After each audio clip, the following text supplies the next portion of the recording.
என்பது எந்த அடிப்படை? கடவுள் மறுப்பாளர் அல்ல.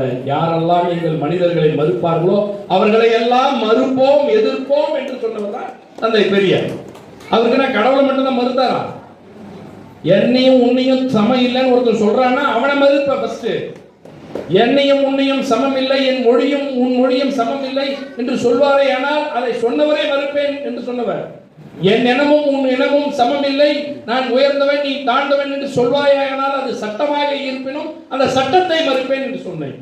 என்னையும் உன்னையும் சமம் இல்லை, எனவே நீ கோயிலுக்குள் வரக்கூடாது, நீ கோயிலுக்கு வெளியே நிற்பேன் என்று சொல்ல வேண்டும் என்று சொன்னால் சொல்பவனை மறுப்பேன் என்று சொன்னார். சொல்பவன் ஒருவேளை இதை கடவுள் தான் சொன்னார் என்று சொன்னால் நான் அந்த கடவுளையும் மறுப்பேன் என்று சொன்னார்.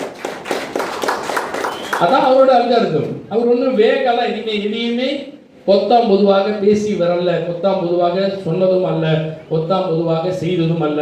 எல்லாவற்றுக்கும் அறிவியல் பூர்வமான